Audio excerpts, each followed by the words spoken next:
met. Welcome to Philosophy Souls, episode number 3. This one has no affiliation with the Monad of Creation podcast. It is entirely Philosophy Souls.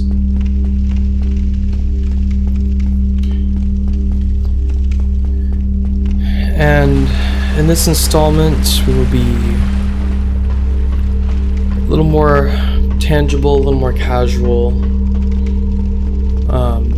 to both basic Dark Souls fans and beings who are into esoterics, self-mastery, philosophy, truth, reality, discovering all that is within oneself and outside of oneself. And today we'll be talking about the concept of chosen undeads, individuality, and self-mastery. And it has everything to do with the human experience, no matter which human you are, no matter who you are, because we're all in human bodies, and we all have human bodies on planet Earth. And the chosen undeads, in the Dark Souls allegory, it's one chosen hollow. Oscar comes and gives you a key, and he says, I failed my mission, and I'm going to come and, help you get out of the Northern Undead Asylum and escape and flee to the north, or actually flee to Lordran, and defeat Lord Gwyn and become the new heir, or turn your back on it all and let nature run its course and face the dark. The whole light versus dark allegory is an entire topic in and of itself with Dark Souls. And the light versus dark, the duality, good versus evil, feminine, masculine, left, right, all these things, poles all the time. It's a big thing in Dark Souls. And then you got struggle, struggle, triumph, victory, trial and error, suffering, endless repetition, all these components. Exploration, experiential knowledge. Experiential knowledge is a huge one in Dark Souls because Miyazaki didn't tell us anything. Miyazaki just said, go ahead, go on. So this episode is going to be about what it means to be chosen undead, allegorically, and at the same time, this should have been episode 1. But it doesn't matter. If you're here, you're here, and you're listening now. Present moment. Right now. And the character that you're watching right now just made it from Stray Demon to... You'll see where it ends. And it's a pretty good section of Dark Souls 1 to be, we had the first 2 installments, which were sort of obscure from a certain point of view, only natural from some very few points of view. And now we're having episode 3. In episode 3, it's going to go over what it means to be chosen undead allegorically, a chosen stoic, an individual, a strong individual who knows themselves, and what Philosophy Souls even is. Because in the first episode, I said, I have experience in challenge runs, I have experience in Dark Souls Allegory, and I have experience in self-work and truth and research. So I'm melding all of those things into Philosophy Souls, and so far it's been pretty great. And I've realized the reason I resonated with Dark Souls, specifically Dark Souls 1, and I would say Dark Souls 2 and 3 as well, not so much 2 story-wise, but 3 big time. You are the Ashen One, and you're coming to slap the Lords of Cinder on the wrist in Dark Souls 3. Slap the Lords of Cinder on the wrist, say, what are you doing? Take this seriously. This stuff is getting real. Stuff is getting crazy. Allegorically, that's, any serious being coming to planet Earth, however that manifests, okay? Let's just say someone who exists, and they're like, hey, it's some real talk right now, some things are going on, we should probably take this seriously. So the Ashen One just comes through and does that pretty well. Dark Souls 1, you're coming to balance, you're coming to balance, cleanse the cleansing fire, or cleanse through looking reality in the mirror with the dark ending,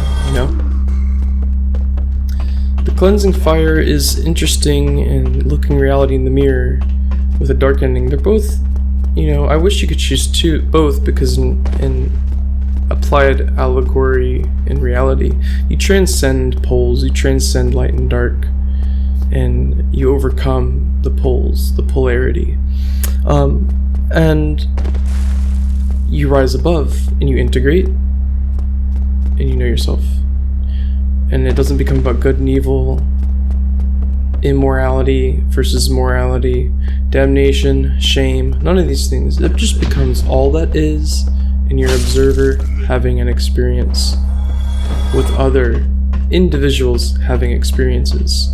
And this sort of has to do with the convoluted timelines in Dark Souls 1. The convoluted timelines with all that and everything. And I actually have a soul layer clip that we could put in here real quick. It would be perfect, actually.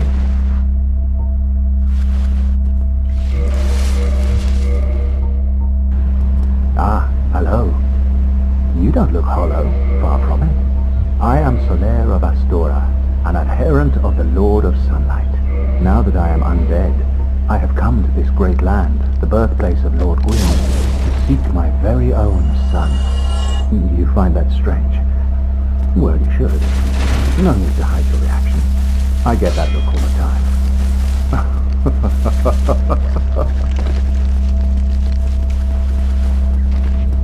Oh, aha. So I didn't scare you.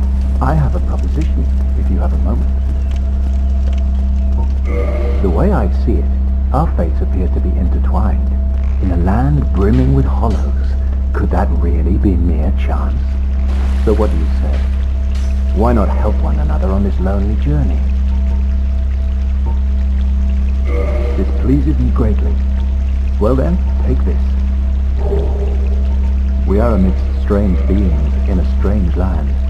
The flow of time itself is convoluted, with heroes centuries old phasing in and out. The very fabric wavers, and relations shift and obscure. There's no telling how much longer your world and mine will remain in contact. But use this to summon one another as spirits, cross the gaps between the worlds, and engage in purely cooperation. Of course, we are not the only ones engaged in this, but I am a warrior of the sun. Spot my summon signature easily by its brilliant aura. If you miss it, you must be blind.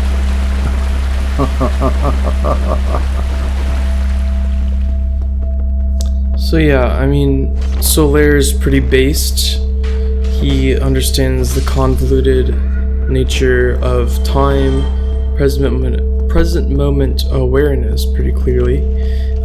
He understands that a lot of beings won't understand him, so he's laughing, jolly, seems to have a serious outlook on his mission, but also understand that many people won't understand him or what he's doing. And he's a hollow who's on this mission talking about, the convoluted nature of time and how you can summon spirits in and out, all these sorts of things. Whether you are thinking things more spiritually or more psychologically, it's honestly applied in reality the same way, because your thoughts affect your feelings and your actions, and whether you think it's spiritual, purely chemical, both, neither, whatever, your actions really, just like your choices, as talked about in the last episode, is the crux of existence, right? So, Solaire embodies all these principles of engaged detachment, being engaged with situations, but detached, keeping things jolly and happy in bleak times. He's in a very bleak time, very bleak realm, bleak everything, transcending the bleakness, maintaining some joy and humor, understanding that others won't really get it, and continuing on with this quest. That's really it, So he's talking to a chosen undead. He's talking to the main character, you, the player. You're the chosen undead. Little does he know what you're about to do. You're about to transcend, your doubts, your fears, your weakness. Really, you're about to become strong, overcome, and learn from experience what you need to do. Do what must be done, So being a chosen undead, an allegory of being a chosen undead, knowing eternal self, all these principles and behavior that will be talked about and are talked about already, is really the chosen stoic, the chosen undead, the chosen individual. And guess what? We're all chosen individuals. Anyone listening, if you're in a human body,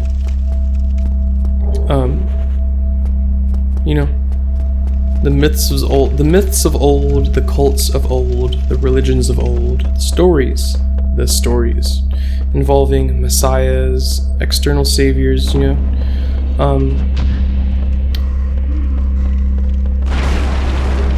it doesn't matter. We choose our destiny, we choose our path, we choose what is next, we choose what to do with ourselves. And by the very nature of choice really dictating most of all experience in the aggregate, summation and addition and multiplication of choices of all beings, creating a shared experience.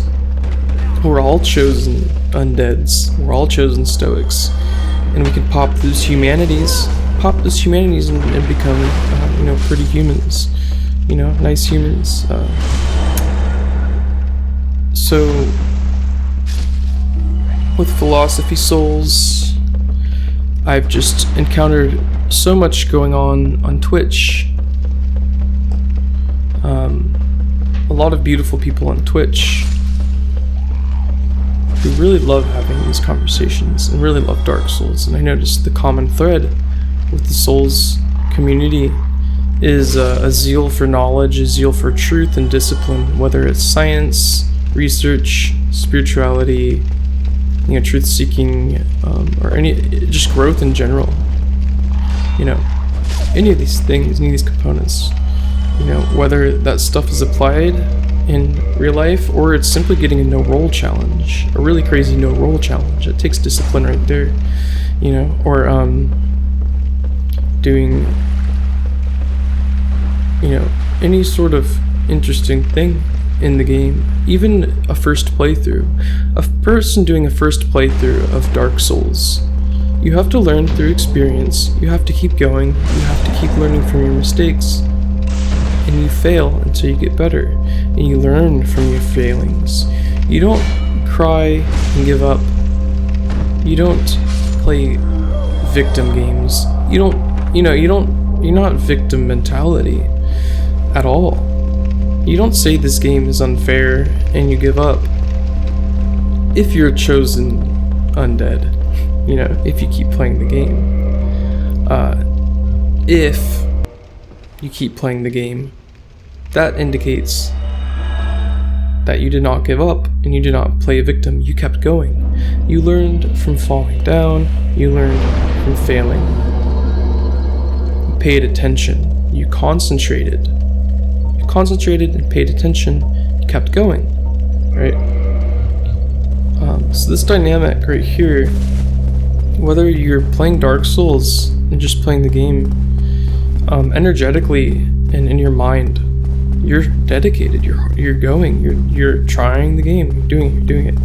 And obviously in the story lines up perfectly with those types of mechanics and that brutality, that absolute brutality, bleakness, and unforgiving combat system.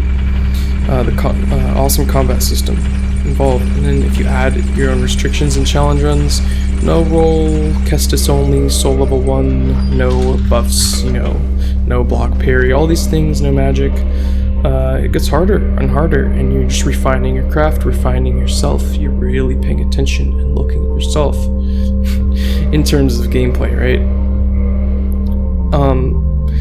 And on top of that, if you really realize that this process can be applied with actions and choices and path in life, in waking life,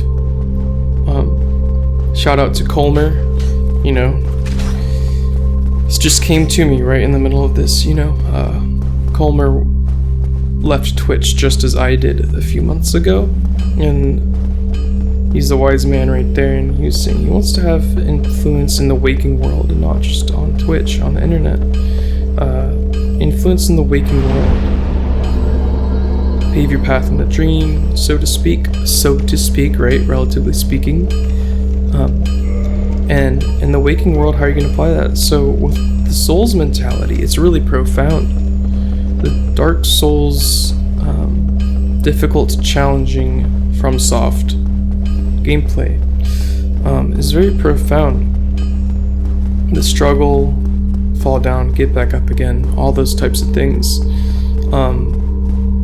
Learning, refining your craft, getting good, going on to New Game Plus, going on to New Game Plus 2, New Game Plus 3, New Game Plus 4, New Game Plus 5, New Game Plus 6, and Dark Souls 1 and Bloodborne.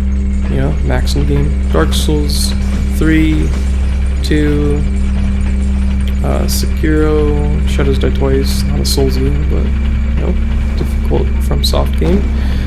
New Game Plus 7, Max New Game. Difficulty stops. I think it's New Game Plus 5 in Demon's Souls. You get to the max difficulty, no matter where you are, if you're soul level 1, it's a little harder. If you're leveled, you got more things to work with, and it's pretty awesome, right? So we got all these dynamics going and running, and once you're at your peak, you can keep going and adding stipulations. Maybe go do a challenge run, go do a no-hit run, go do a speed run, go do a no-roll run, go do a soul level 1 endurance run, no upgrades, trash weapons, make the fight super long, fists only, like G-Soul, maybe some Zarya no-roll nonsense, bring it to Neo 1 and 2, bring it to Sekiro Shadows Die Twice, bring it to, who knows, maybe a Final Fantasy challenge run, right? Who knows, maybe bring that ethos and mentality of dedication and discipline to your waking state, consciousness, and everyday life. Applying these principles, applying the combat mechanics and everything, and the story in Dark Souls 1 to 3 at least. The Chosen Undead, Ashen One, coming to transcend and purify, make things serious once more, get what's done, get what needs to be done, and have fun doing it, learn from your mistakes, all these sorts of things. So, and so life and death just came to mind, you know. Life and death in these games, you die all the time, you die, you die, you die, you died, you died, you died, you died, you died, you died, right? Well, whether a being knows about reincarnation and incarnation, voluntary incarnation, whether you know about that or not, let's see you don't even know about it whatsoever and you've heard of it, don't know what I just said, right? Doesn't matter. You know that people die. Beings die all the time. Humans die all the time. Always have. That's how it is. We live in a finite creation. We die eventually. So, things die. Are we going to learn from death? Are we going to learn from things of the past? Going to learn from, the mistakes that beings have made. The mistakes that we make every day. We're going to learn. We're going to pay attention. We're going to concentrate. And are we going to note what did not facilitate growth, abundance, and evolution, and harmony, unified sovereigns? Are we going to pay attention to what did not do that, and stop doing the things that are harmful? Stop doing the things that create lack, shame, damnation, death, suffering, stagnancy, decay. Will we stop doing those things? And will we continue to do the things that have been proven to work, and continue to search for things that do work, and continue to grow and evolve based off of the death we've seen, based off of the death we've experienced, based off of the degradation we encounter in our current lifetimes? Are we going to pay attention to those things, transcend and evolve from them, just as a challenge runner does every time you die to a challenge, every time you die to a boss, every time you lose a run, every time you lose a speed run? You die on, let's say you die on Stray Demon, but slams you and you have Red Tearstone Ring activated. You have to reset. It's pretty shitty. It's not fun. You're gonna do it again. You die to Shadows of Yharnam and Bloodborne on a no-hit run, on a one-hit personal best. Restart. Do it again. Or you're grinding your first Soul Level 1 challenge in Dark Souls 2. You're not used to the low iframes with not leveling adaptability, so you're having to learn no-roll strategies for some of the attacks because it's more optimal to just no-roll in that game for certain things. And then some attacks, sure, you can iframe them, and you're dying over and over and trying to figure out what to do. Invincibility frames are low in Dark Souls 2 and Soul Level 1. You didn't know this, you died a bunch. You realized it. You observed, you concentrated, you learned, and then you succeeded. You beat Lost Sinner. You strafed that the thrust attack. You strafed it pretty well. You got those down. You got all your pathing right. Did it. Good job. You died a bunch. You probably died, 200 times. Who knows? Maybe just 5. Who knows? All these things, life and death, trial and error. So any strong individual, any aware individual, any individual that respects themselves, they will learn from mistakes. They will learn from struggle. They will learn from suffering. Like I said, a being that respects themselves, a being that pays attention, a being that concentrates, will learn from suffering. They'll learn from failing, they'll learn from unfortunate experience, and make sure to make those proper changes to prevent those things to the best you can. Someone who's not at least trying, someone who's not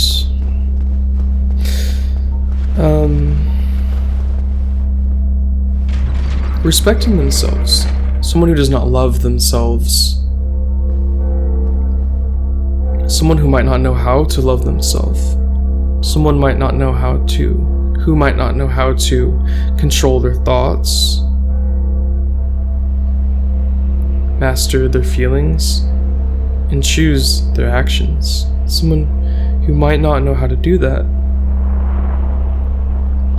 is probably going to die to the boss over and over, not learn very much, suffer, get mad at the game maybe, blame the game maybe, rage, quit. Whether they keep going or not, they'll probably get very angry. How that looks in real life is not very pretty.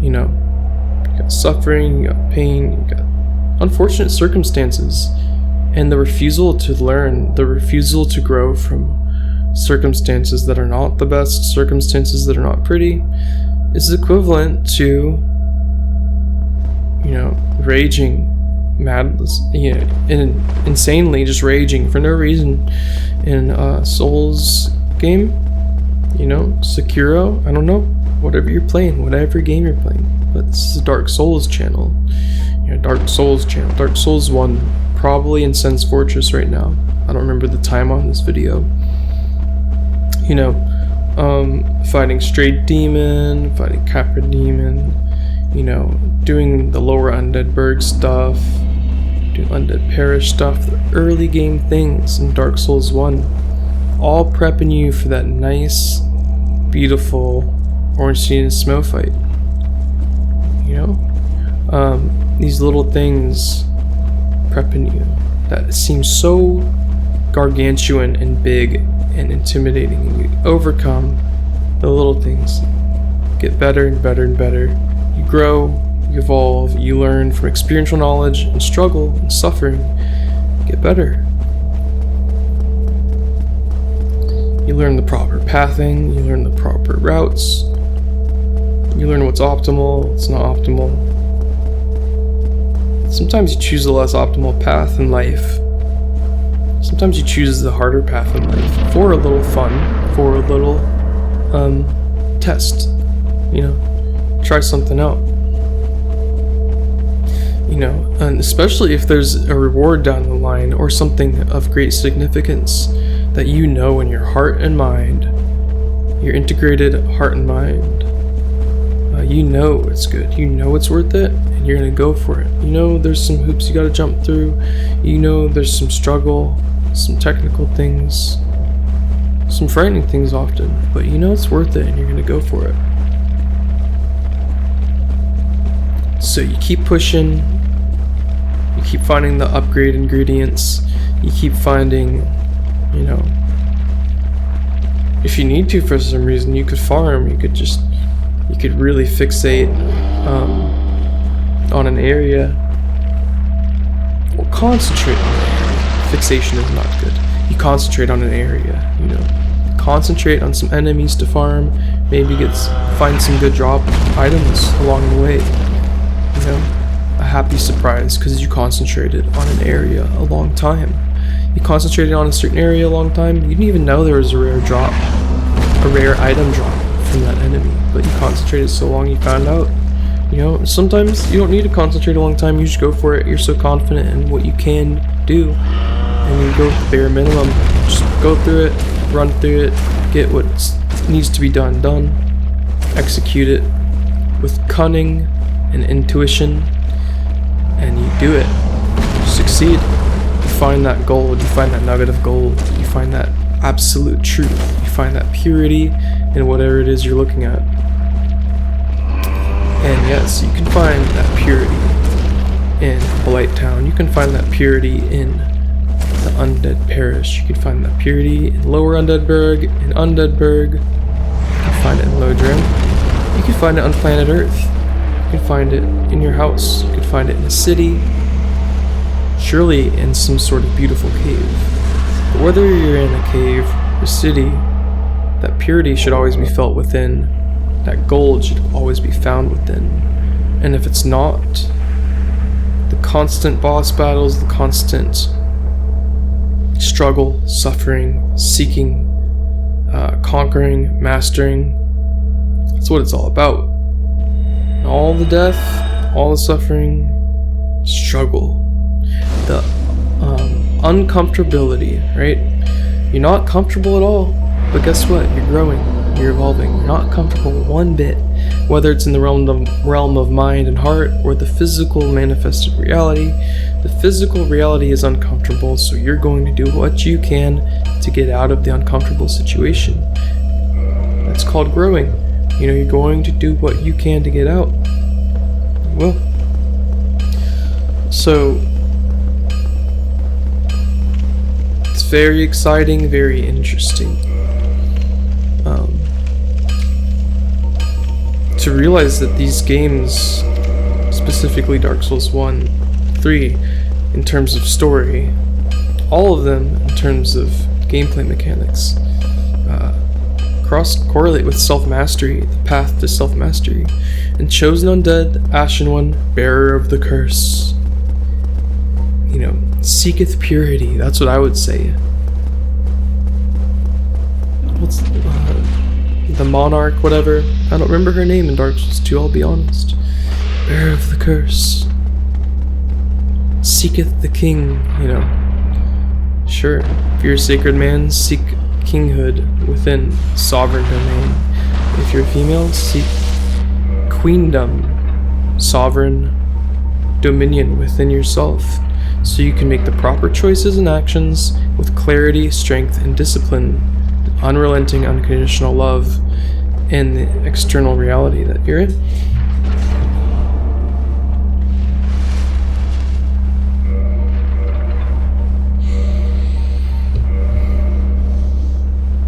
So, what's very interesting is that,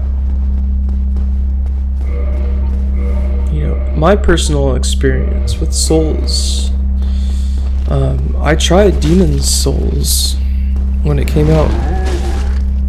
People may assume I'm a veteran. I'm a Dark Souls veteran. No, it took me a very long time. It actually beautifully mirrored my growth in self. Demon's Souls came out in 2009. Demon's Souls for PlayStation 3. I rented that game when I was in high school, played it. I got to the first boss, gave up, returned the game to GameStop, returned it for Dragon Age Origins, got into RPGs. You know, my time with RPGs and role-playing games spawned from that, which was beautiful. It needed to happen. I needed to have a huge RPG phase. Eventually led me to games like Baldur's Gate and Pillars of Eternity. And Tyranny, one of my favorite games of all time. It led me to those, right? So, that being said, I went down a path of being primarily into RPGs, role-playing games. And I dabbled in Souls here and there. In 2012, my homeboy encouraged me to try Dark Souls. It's like, hey, I remember Demon's Souls. Let's check out this Dark Souls game. I bought that for PS3. I got to Taurus Demon. I think I killed Taurus Demon, and I got to the Drake Bridge, the Drake Sword Drake Bridge. Didn't figure that out. I think I went back down to New Londo, tried to find the ghosts. Didn't take the time to figure that out, right? I didn't pay attention, didn't take the time. Went down to New Londo, couldn't figure out the pathing there or anything. I might have even gone to the catacombs, but it wasn't my thing. Wasn't my thing, didn't care enough. Then rolls around 2015 or 2016. I was playing Dark Souls 2.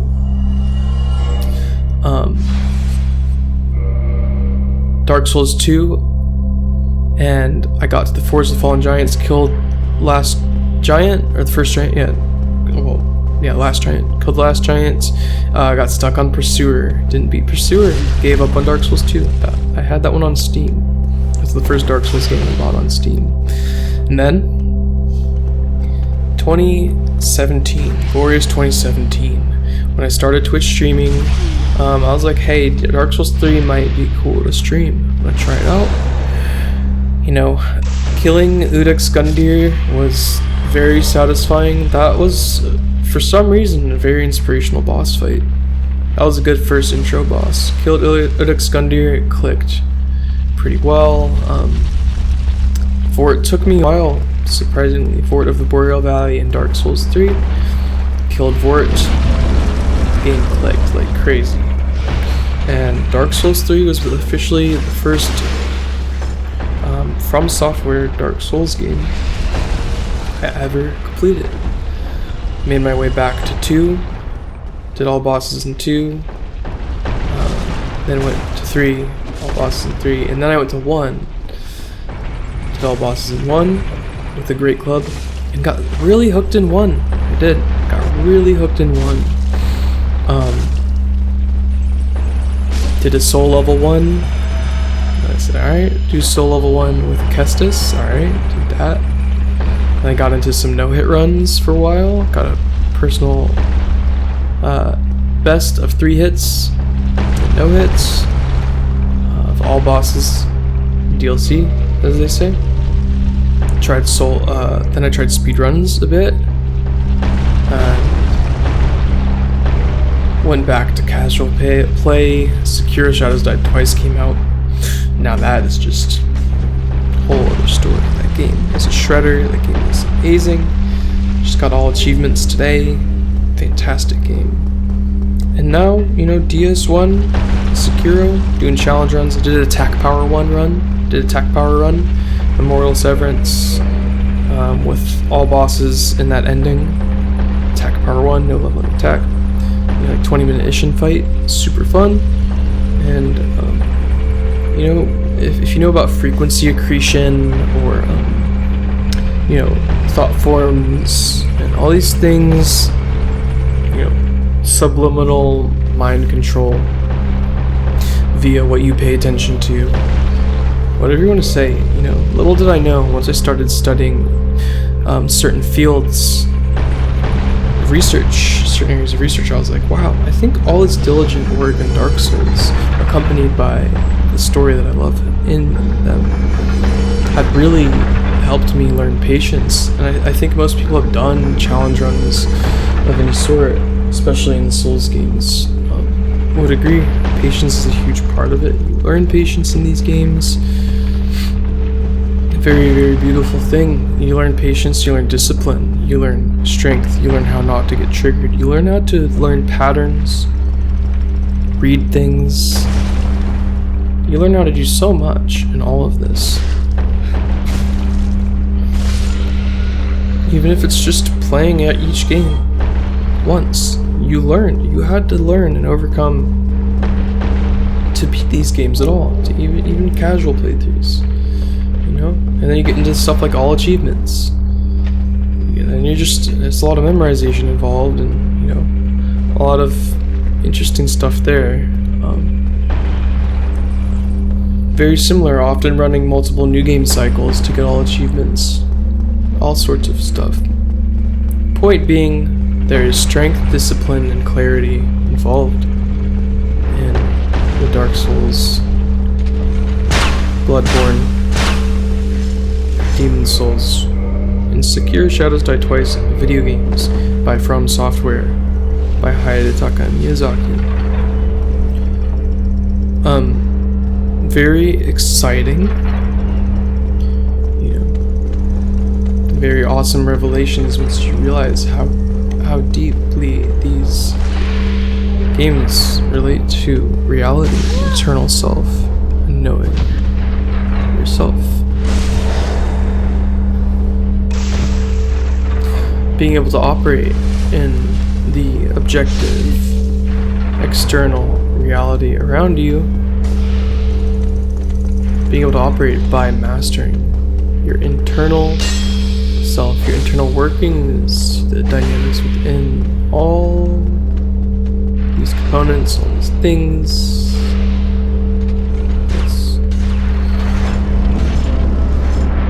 It's quite beautiful. So,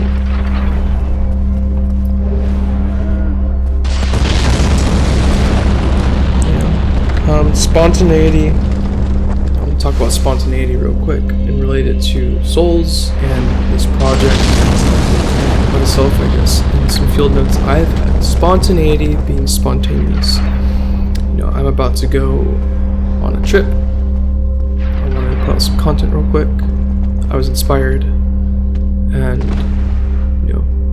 I said, okay, let's record something real quick, get some gameplay, and just talk about philosophy souls. And spontaneity in game, is trying new things, trying new strategies, trying new strafing patterns, trying new dodge timings, trying new weapons, trying new builds, trying new routes, all sorts of things you can try, and it all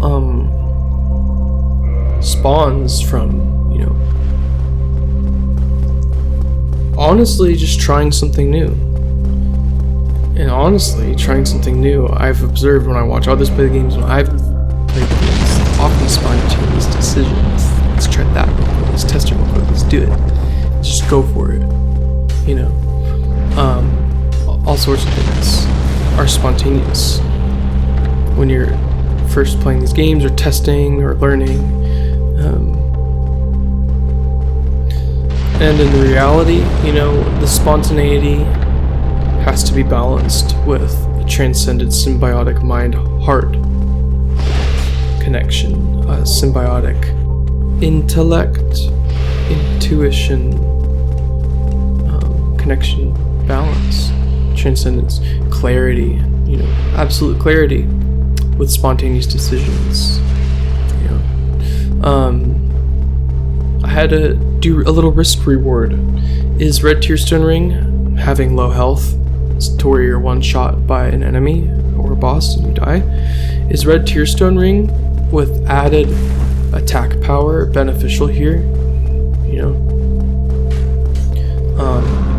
Let's say it's a no death and you're very familiar with the boss and you want to save some time and you just want to try it out.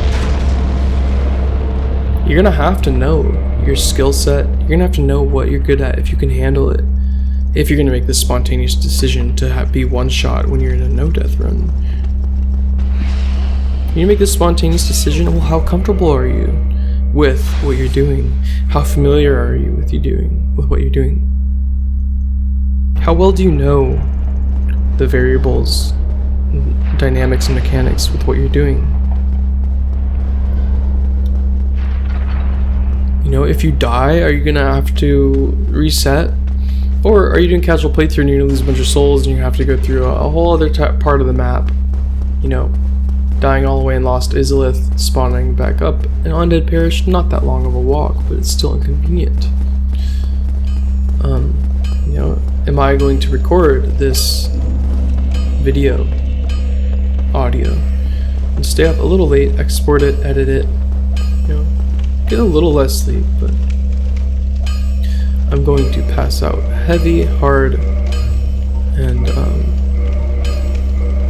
a very healing, abundant, rejuvenating way, and you'll wake up and know that I have more time to sleep in the next night.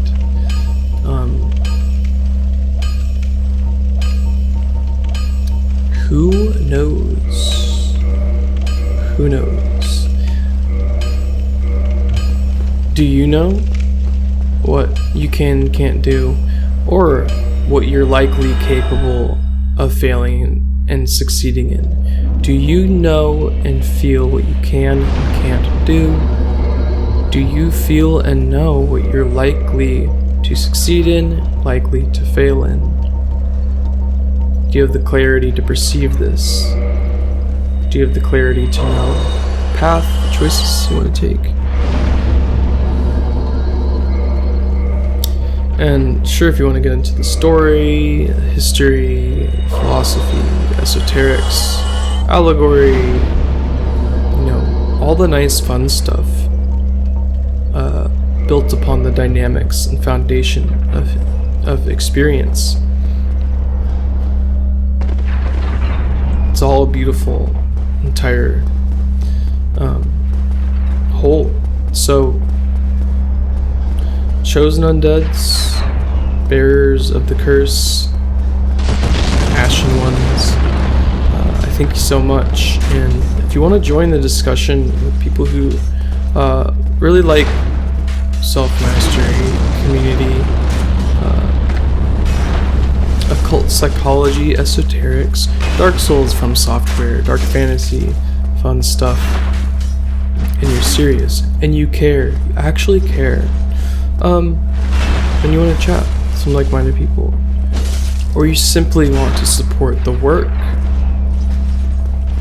or maybe you want to book a conversation with me, you know, $1 a minute, 30-minute conversation, and you might be struggling, and you want to pick my brain and get some clarity, join the Patreon, and join the Discord, and hit us up. Join the community. Support the work. It supports my podcast. It supports Philosophy Souls. It supports me monetarily, financially. If you can't, that's all good. Enjoy the free content. That's why this is free. Hit up the Twitch channel, Higo Damask 144. I'll be streaming there often. And respect yourself, check yourself, love others, maintain clarity,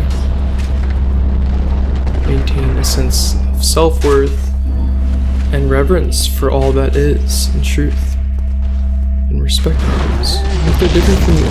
You know, you see, some nasty hollow just sitting there trying to attack you, right? Maybe you'll just parry it 4 or 5 times. And just get out of your way. Walk away from it. Say, nope, you're not worth my time and attention. I'm gonna flick you away like a little gnat. Love you. Not gonna let you affect me too much. Not gonna let you bother me, bring me down too much. You know what I'm saying? So, really pay attention to the allegory in Dark Souls in terms of self-mastery, struggle, suffering, trial and error, learning from mistakes, learning from experiential knowledge, and having goals, having purpose. And maybe try out a soul level 1 challenge, or attack power 1 challenge in Spirit, blood level 4 challenge. It's fun stuff. Much unrelenting, unconditional love for everybody. Pay attention, concentrate, respect yourself. This has been Philosophy Souls 3. Later.